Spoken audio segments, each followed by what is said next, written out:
So I am a paint collector more than I am a miniature collector. I like to buy different brands and I like to try them out and compare them with each other. But so do I need more? And the answer is yes, definitely. I need some good airbrush paint because I'm tired of mixing my own. It clogs up the airbrush more easily. And I also don't want to use inks only, which has been my go-to for years now, like doing a white undercoat and then use inks to make quite translucent layers. But with these paints, the Scale75 dropper paints, I hope they are opaque enough to use straight out of the bottle and they won't clog up the airbrush as they say.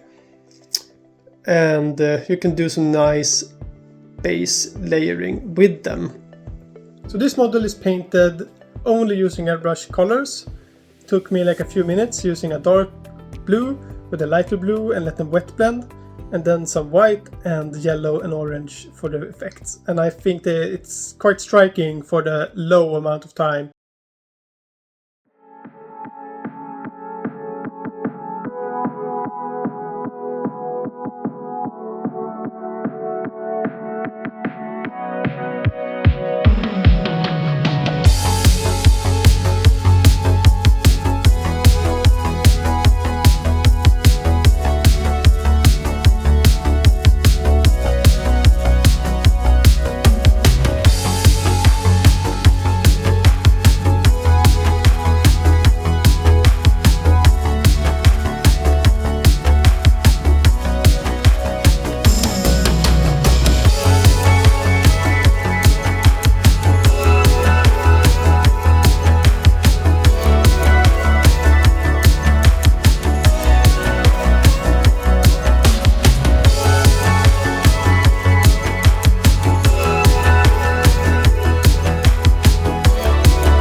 Do you remember like one day ago when I photographed this miniature in summer?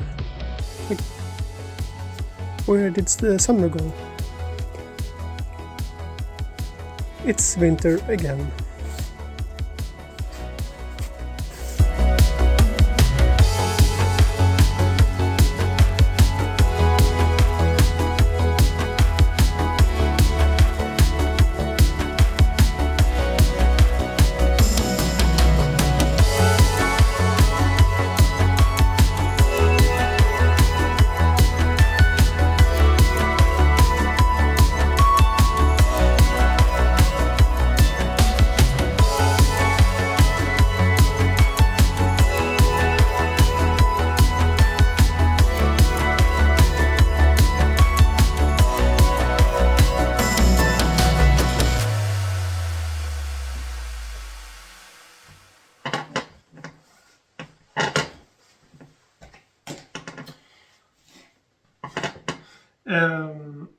Time to review these paints. What do I feel about them after using them for a few weeks?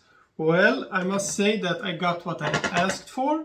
I wanted paints that were easy to clean, and I wanted paints that covered well, and these do exactly that. I like the variety of many colors, and I like how they clean and how they work. Like, they are a bit wet. They take a long time to dry, which means that you can use that to your advantage and wet blend with the airbrush, like changing a little bit to like a lighter color and continue, and it will blend on the model. It's quite tricky though, and it will require some skill and some experience with them. I made it work kind of well with one miniature, yeah, but that's something that I need to work on. And if you want to be fast, then you have to like use a hairdryer or just, you know, move on to another model and let it dry. Do something, some kind of system around it.